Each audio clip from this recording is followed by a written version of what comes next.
Welcome to Total Retail Talks, your podcast channel for retail knowledge. Hello, and welcome to this episode of Total Retail Talks. I'm Joe Keenan, the editor-in-chief of Total Retail, and I'm pleased to be joined on this episode by Jarett Levan, who is the CEO of It's Sugar, as well as its parent company, BBX Capital. We're going to talk to Jarett about some new developments from the It's Sugar brand, some exciting things that it has planned for 2024. So I want to take the opportunity to thank Jarett for joining me today. Thank you, Joe. It's great to be here today. So It's Sugar, known as one of the largest specialty candy retailers in the U.S., and it's also known for its unique approach to candy retail, really transforming the way people experience the sugary treats that you sell. So can you give us a quick overview of what it sets It's Sugar apart from a traditional candy stores for those that might not yet be familiar with It's Sugar? Yes, Joe, I'd love to. So It's Sugar just celebrated its 17th year in existence, and our stores are like a candy wonderland. We actually call them candy department stores, and whether it's a 2,000 square foot store in Miami or a 30,000 square foot store in Fisherman's Wharf, these are candy department stores, just different size and scale. And so you would walk into an It's Sugar store, you would see 150 to 200 bulk bins of candy that you love, and you get to choose. What do you want? What makes you smile, whether it's gummy bears or taffy or chocolate malt balls or Pez candy. In our candy department stores, you also would see exclusive merchandise and apparel. You would see exclusive plush or Funko. It's just everything candy and candy related for the candy lover and all of us. As you mentioned, we're the largest specialty candy retailer. We have 100 locations in 28 states, 2 countries. And I like to say that with 18,000 bulk bins across 100 locations, we have a lot of choices for our customers. And in terms of those retail locations, you talked about kind of the breadth of the retail footprint. Where are those stores primarily located? Are they mall-based, other areas? Tell us a little bit about where our stores are located.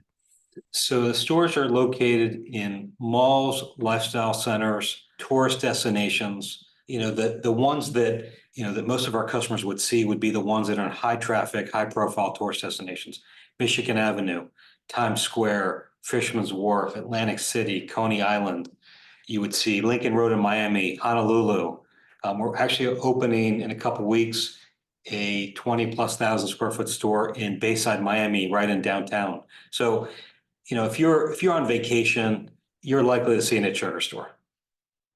So we've talked about kind of that physical store presence. Obviously, the other side of the equation is the online presence for It's Sugar. So tell us a little bit about how you balance the two between your physical stores, your digital presence, and really being able to cater to all types of customers that want to shop from It's Sugar.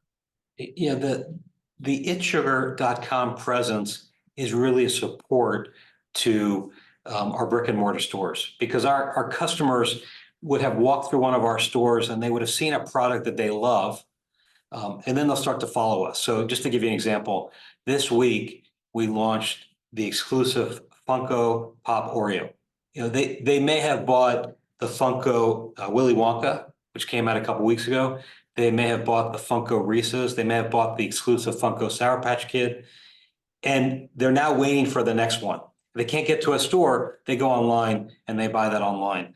Same thing with the Saturday Night Live exclusive or the Stranger Things or some of the branded. They may not always be able to get to an It's Sugar store. Maybe they saw it on vacation. The .com really supports our customers' ability to continue to purchase those exclusive items. So let's talk a little bit about the product line. It's Sugar obviously has the candy staples that you mentioned right off the bat, but it's also really recognized for its kind of innovative approach to sweets. So could you maybe share a couple of examples of kind of the absurd, the decadent sugar innovations that the brand has introduced, and kind of celebrate that lightheartedness about the company? Yeah, sure. So there's really 2 ways that we go about, the rebellion, or maybe more about, the creative. And that would be, one way is exclusive It's Sugar merchandise. whether it's marshmallow madness, so it's the Lucky Charms, but just the marshmallows. It might be the freeze dried, which has become, it's a TikTok sensation, but is really become, a top seller in our stores. It might be a urine sample, which is called Urine for a Treat. It's going to come out of an It Sugar ideation meeting, or what we call the Friday-ation meeting, where the team sits around and comes up with new ideas for our customers. The other side of the creative, as I mentioned, the exclusives, whether it's, the giants, where, giant boxes of product that's, represents the candy brands. It might be the plush, the Pusheen exclusives, the Funko. It's really those two different paths, Joe. And again, I don't think it's as much rebellion as it is creative, where we just offer our customers fun, exclusive, limited edition product. In addition to the everyday, which would be, the bulk items or your traditional candy product.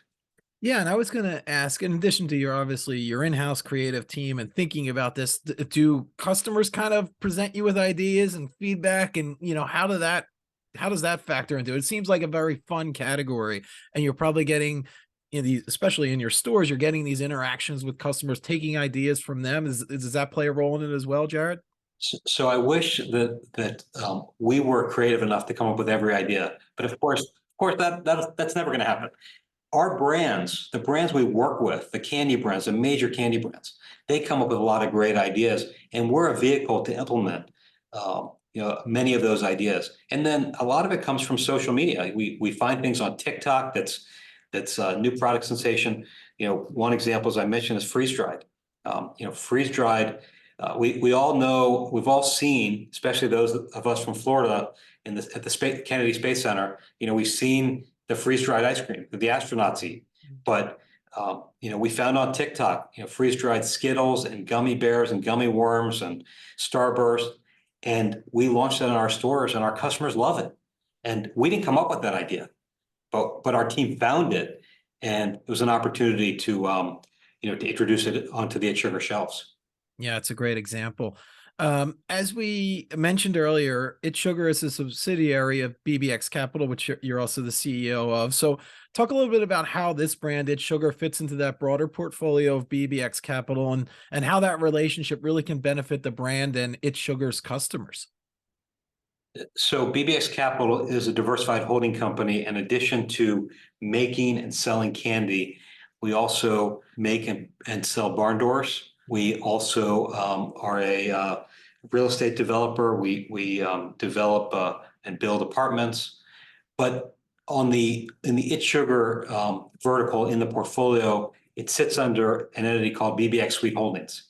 And inside of BBX Sweet Holdings, we also, which I think is pretty unique for a candy retailer, is we have a manufacturing facility in Orlando. And so we can make our own product for It Sugar. And so we do that. We have a taffy operation. We make chocolate enrobed products, chocolate molded items. We make gummy items. And so it allows us to be nimble and quick and be able to launch new products. I'll give you a great example, Joe. We have a partnership with Make-A-Wish America.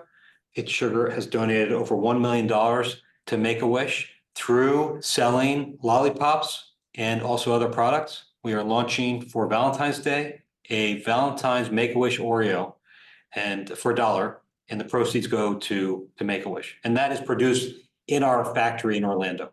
So it allows us to come up with these special promotions, support the community, and that comes out of our own facility. Yeah, well, first, congrats to you and your team for that great philanthropic work, and really great example of how you're giving back while you're also thinking about the customer experience as well and the products that you're putting out.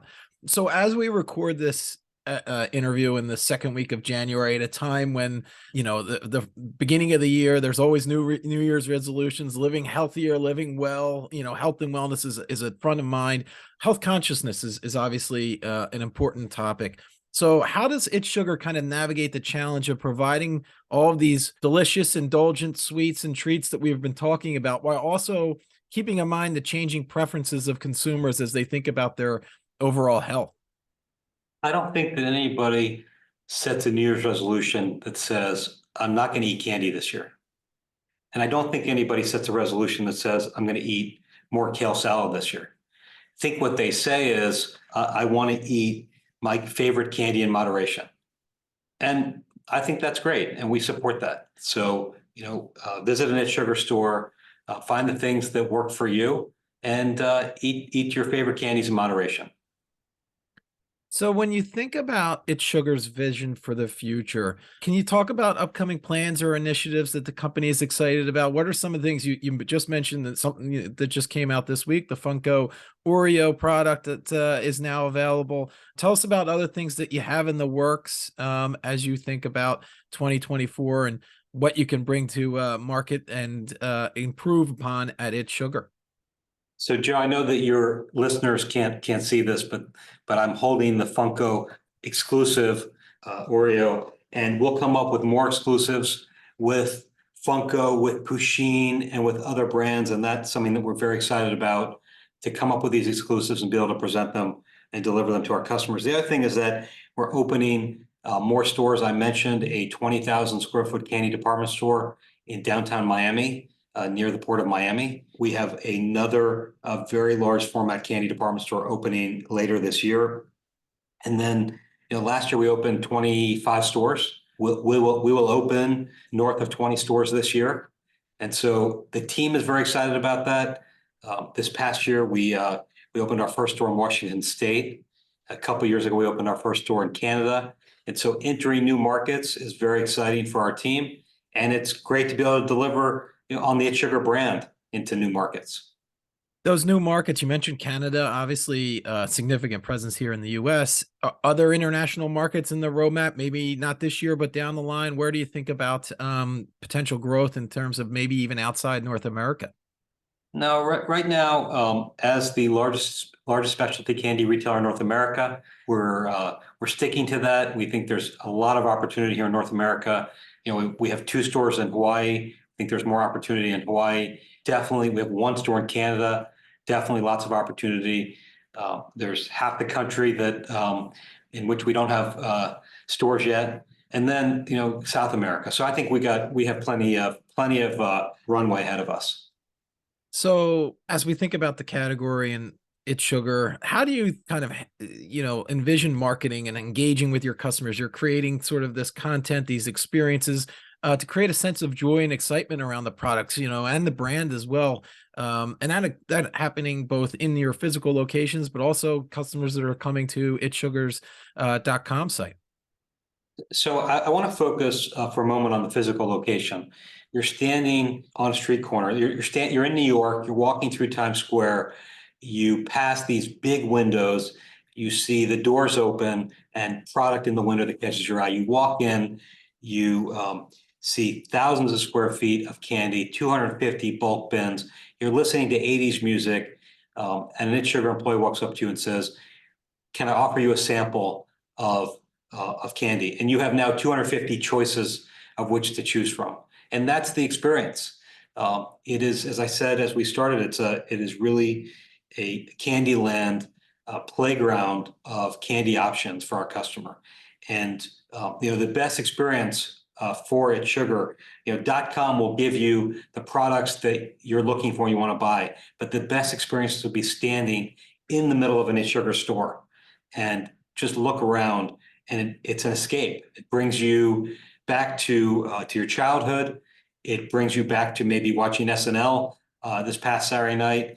It maybe reminds you of the pets collection that you once had. It just brings back memories for you, and then you indulge in something that you really enjoy.